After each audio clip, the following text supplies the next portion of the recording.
Akkam jirtu kabajamoota fi jaalatamtoota hordoftoota keenya bakkuma jirtanitti nageenyi keenya kan kabajaatii fi kan jaalalaa isin haa ga'u isiniin jenna. Itti aansuudhaan oduu isaa kana qabannee dhiyaannee jirra.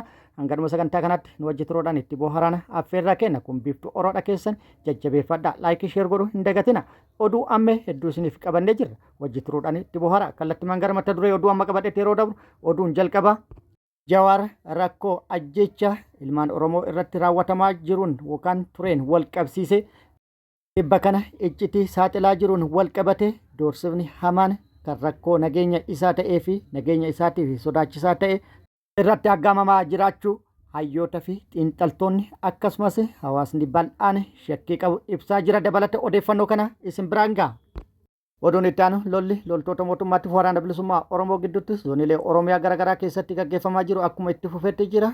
Waraanni bilisummaa Oromoo kibba baha Oromiyaa Arsii baha aanaalee garaagaraa keessatti loltoota mootummaa waliin lola gaggeessuu fi miidhaa guddaa dhaqqabsiisuun injifannoo argadhe jedhee jira. Akkasumas humna haaraa hedduus eebbisee bobbaasuu fi akkasumas loltoonni PP hedduun mooraa waraana mootummaa gadhiisuudhaan gara mooraa waraana bilisummaa Oromollee dhufu beeksisee jira. Gama mootummaatti yoo maaltu jedhame kan jedhus qabannee jirra. Isin biraan keenya guutuun oduu akka itti aanu kanatti wal duraa duuban isiniif dhiyaata. Nu wajjin turuun itti bohara. Oduun itti aanu kun Oromiyaa bahaa godina Harargee bahaa irraa kan nu ga'edha. Godina Harargee bahaa aanaa Cinaaksanitti har'a weerarri cimaan barraaqan uummata irratti raawwatamu jiraattonni himanii jiru. Humni addaa naannoo Somaalee hanga funyaanii hidhate kan mootummaa naannoo Somaaliitiin deeggaramu kan meeshaa gurguddaan haleellaa raawwatu daangaa Oromiyaa cabsuun yookaan daangaa Oromiyaa cabsee seenuudhaan namoota nagaa irratti haleellaa raawwateen lubbuu namallee kan galaafatee fi qabeenyas kan barbadeessee fi haleellaa raawwateen miidhaa qaamaa namoota irrattis kan dhaqqabsiise ta'uu jiraattonni maddeen odeeffannoo garaagaraatii fi odeeffannoo kennaniin ibsanii jiru. Itti dabaluunis jiraattonni tibba kana lolli bal'aan kallattii garaagaraatiin aanaalee garaagaraa irratti Harargee bahaa fi Harargee lixaa irratti haleellaan qindaa'an raawwatamaa jira jechuudhaan dubbatanii jiru. Haleellaan humna addaa naannoo Somaalee hanga funyaanii hidhatee fi mootummaa naannoo Somaaleetiin deeggaramu kun daangaa Oromiyaa ce'uudhaan haleellaan namoota nagaa irratti raawwatu yeroo dheeraa lakkoofsise waan ta'eef yeroo dheeraaf mootummaa naannoo Oromiyaatti fi mootummaa federaalaattis himannu furmaata argachuu hin dandeenye miidhaan guddaan nurratti dhaqqabee jira jechuudhaan jiraattonni dubbatanii jiru. Hawaasni kun ilmaan isaanii miidiyaa hawaasaa fayyadamanis komatanii jiru. Ilmaan keenya kan miidiyaa hawaasaa irratti nuti isaan beeynu beekamoo hedduu qabna. Isaan kunniin garuu rakkoo nurratti deemaa jiru kanaaf sagalee nu ta'uu hin dandeenye. Namoonni sagalee nu ta'an akkuma jiranitti ta'e namoonni hedduun immoo dhimma keenya kana dagatuudhaan faallaa yaada kanaa irratti yookaan immoo rakkoo keenya kana awwaalu irratti kan yaada isaanii dhiyeessan argina. Yeroo rakkoo uummata isaaniitiif dubbatan isaan irraa eeggamutti isaan immoo namoota dhuunfaa tokko irratti ajandaa godhatuudhaan yaada isaanii garas taasisuudhaan nu dagatanii jiru. Maaliif kun ta'e jechuudhaan miidhaa uummata Harargee irratti gahaa jiru dubbatuu fi akka sagalee ta'anii fi ammas irra deebi'uun waamicha taasisanii jiru. Gama biraatiin immoo namoota miidiyaa hawaasaa fayyadaman kan miidhaa fi haleellaa tibba kana uummata Harargee lamaanii irratti raawwatame sagalee ta'an aangaa'onni mootummaa to'annaa jala oolchutu dubbatamaa jira.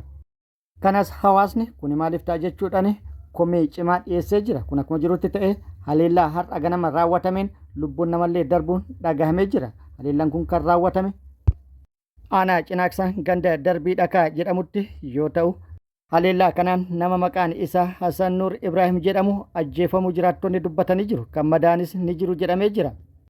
Oduun itti aanu kun oduu akka nama yaaddessuudha. Xiinxalaa siyaasaa Jawaar Muhammad rakkoo nageenyaa cimaa keessa waan jiru fakkaata. Haalota jiran irraa ka'uudhaan hayyoonni fi akkasumas xiinxaltoonni siyaasaa tokko yaaddoo nageenya Jawaar Muhammadiif qaban ibsaa jiru.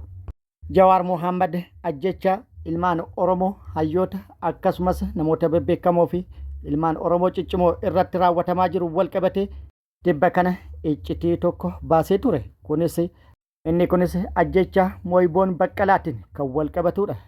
Yeroo iccitii kanarraa dubbate haasaa taasisaa turetti Jawaar Muhammad ajjecha Mooyiboon Baqqalaa irratti raawwate qorannoo gaggeessaa turaniin iccitii qindeessuudhaan faayilii isaa jala kaahee jira. Yoo du'ellee yoo jiraadhellee achi jaraa dhayxanii ilaaluu dandeettan jechuudhaan dhaammate. Dhaamsi isaa kun namoota hundaa galuu baatus xiinxaltoota fi hayyootaaf galee jira. Hedduun isaanii rifatanii jiru.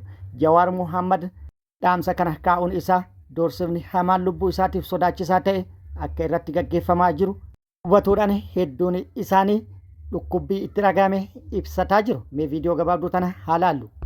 Gara fuulduratti garuu anis hojii jiraadha. Anis jiraachuu baannan anis kan kutu taate ragaa kana seef godhee waan kaa'uuf. Hayyuun akka kiyyaaf kan kee kana iyya gubbaarratti ifa baasee waan dubbatu. Hayyuu duraa nama hayyuutu waa hubata. Irraa hubadhaa. Jawaar sababni jecha kana fayyadameef gaal Oromoo dammaqi. Dhugaan sin jedha dammaqi. Kaleessa osoo nuti akkanumatti callisnee akka maleetti of dagannu ofirraan fannoo hacuucuu hundeessaramne. Ardhammoo injiraame afaan dubbachuun fedhu wanta sana. Garuu wanni mataa kiyya keessa deemu wanni qalbii tiyya keessaa yeroo hunda na deemu jecha kana yeroo dhibbarra deebi'ee dhageeffadhu maaliif jedhee gama godhu sis akkasitti dhiphisuu qaba. Ni beeytanii kana dura piippiin pirezidaantii mootummaa naannoo Oromiyaa duraanii Dr. Lammaa Magarsaa akka inni dabarfamee kennamuufiif dhiibbaa piippiin godhaa turte aga Jeneraal Birhaanuu Juulaa maratti erganitti jechuudha dhiibbaa godhaa turan garuu hin dandeenye malee jechuudha. Kanaaf Jawaar immoo san caalatti dhimmi kun dhimma sensitiif ta'e waan ta'eef hundi namaa Oromoos ta'e abbaan fedheeyyuu waan kana akka salphaatti ilaaluun qabu. Isaa jiraachuu yookaan rakkoo nageenyaa duuba isaa jiraachuu akeekuudhaan innillee hayyuu ofii abbatu jabeeffata. Gaafa rakkoon gale banne jechuurra dursanii waan barbaachisaa ta'e taasisuun yookaan of eeggannoo barbaachisaa ta'e taasisuun jabeeffatuun waan Oromoorraa eeggamu jechuudhaan yaada bal'aa kennee jira. Viidiyoo gabaabduu tana immoo waliin haa laallu.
Gabaabamatti Jawaar rakkoo jiru ol baasee dubbatu baatus haalli jiru yaaddessaa ta'u namoonni hubatanii jiru.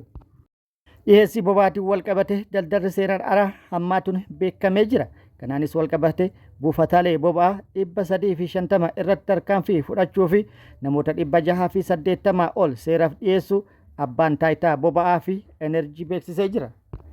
Abbaan taayitaa boba'aa fi enerjii Itoophiyaa bara bajataa darbe kana daldala boba'aa seeraan ala waliin wal qabate hirmaannaa yookaan kan harka keessaa qaban jedhaman buufataalee boba'aa 350 ol irratti tarkaanfii fudhatuu ibsee jira. Daarektarri ol aanaan dhaabbatichaa Dastaa'u Mokaanant miidiyaaf akka himetti rakkoo dhiyeessii boba'aa muddama baha giddu galeessatti uumameen wal qabate mudate akka carraatti fayyadamuun kan hojii seeraan alaa irratti bobba'an yookaan bobba'anii turan namoota dhuunfaa 688 seeraaf dhiyeessuu fi seeraan gaafatamuu isaanii ibsee jira. Kana malees konkolaattonni geejjiba boba'aa itti kenname kallattii jijjiiruun geejjibsiisaa otoo jiranuu to'annaa jala ooluu isaanillee himee jira. Konkolaattota akkasii irrattis tarkaanfii fudhatuun ji'a ja'aaf hojii kana akkan hojjenne murteen irratti kaa'amuu yookaan uggurri irratti kaa'amuu himee jira. Bara darbe kana abbaan taayitichaa boba'aa meetirik toonii miiliyoona 4.5 gara gabaa biyyaatti seensisuuf karoorfate isa keessa yookaan immoo kan karoorfate keessa boba'aa meetirik toonii 4.2 dhiyeessuu danda'uu ibsuun kanneen keessa boba'aa naaftaa harka 69.5 naannoleef harka 9.5 piroojeektiiwwan murteessoo ta'aniif harka 13 ijaarsawwan daandiitiif harka 7 industiriiwwaniif dhiyeessuu isaa beeksisee jira. Kun akkuma jirutti ta'e mootummaan boba'aa seeraan ala geejjibsiifamaa ture litira 400 fi 40 ol ta'u warasee jira.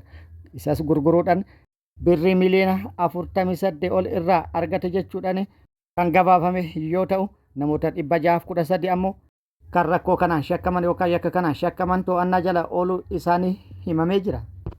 Oduun itti aanu lolli loltoota mootummaatiif waraana bilisummaa Oromoo gidduutti zooniilee Oromiyaa garaagaraa keessatti gaggeeffamaa jiru akkuma itti fufeetti jira. Waraanni bilisummaa Oromoo kibba baha Oromiyaa aanaalee garaagaraa keessatti loltoota PP waliin lola gaggeessu beeksisee jira. Aanaa Gunaatii fi aanaa Seeruutti loltoota PP irratti haleellaa raawwatuun miidhaa dhaqqabsiisuun injifannoo irratti argadhe jedhee jira.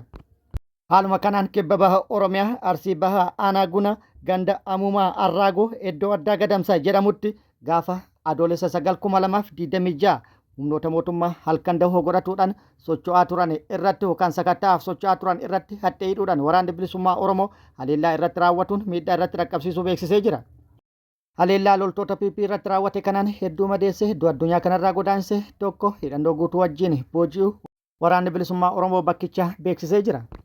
Haaluma wal fakkaatu waraanni bilisummaa Oromoo zoonii kibba baha Oromiyaa aanaa Seeruu ganda Liilloo Gurraatti iddoo addaa Bosoo jedhamutti har'a adoolessa 11,2026 humnoota PP maqaa sakattaa waraana bilisummaa Oromoo jechuudhaan barbaaddeetti dhayxetti hadhee hidhuudhaan haleellaa irratti raawwatuun injifannoo irratti argadhe jedhee jira. Waraanni bilisummaa Oromoo hadhee hidhuudhaan haleellaa humnoota PP irratti raawwate kanaan hedduu miidhaa irratti dhaqqabsiise jedhee jira. Hedduu madeessuun hedduu addunyaa kanarraa godaansuun kanaaf immoo ari'uudhaan iddoo irraa dhufte magaalaa Leellootti deebise jechuudhaan odeeffannoon achirraa bahe ibsee jira. Dabalata odeeffannoo kanneen akkuma nu gahaniif isin biraan geenna. Waraanni bilisummaa Oromoo humna haaraa eebbise jedhee jira. Humna haaraa yeroo dheeraa fi leenjii garaagaraa kan siyaasattii fi kan loltummaa akkasumas kan biroo ga'umsaan leenjisaa ture xumursiisuun loltoota haaraa yookaan humna haaraa eebbisuu beeksisee jira. Isaanis kan viidiyoo irratti argitan kana.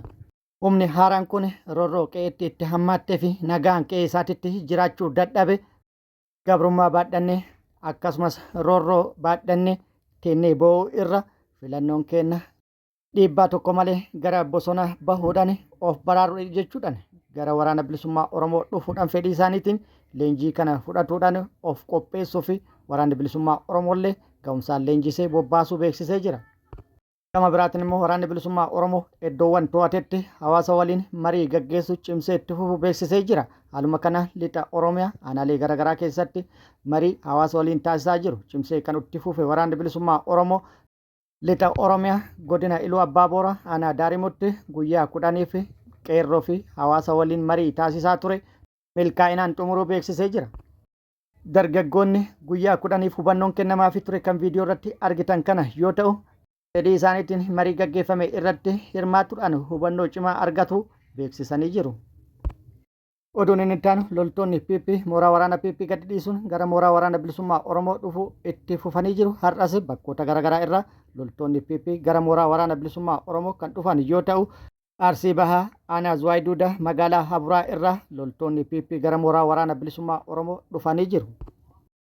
Isaanis kan viidiyoo irratti argitan kana yoo ta'an hidhannoo guutuu wajjin gara mooraa waraana bilisummaa Oromoo dhufanii jiru. Waraanni bilisummaa Oromoollee simannaa ho'aa taasiseef jedhee jira. Kabajamoota fi jaalatamtoota hordoftoota keenya oduun ammaaf qabanne kan hanga ammaa kana guutuu oduu wajjin isin wajjin kan ture ani Bariisoo Ganamooti. Hanga yeroo itti aanutti deebinee wal agarrutti nageenyi Rabbii isiniif haa baay'atu. Nagatti nu turan hawwii kenna nagatti nu tura.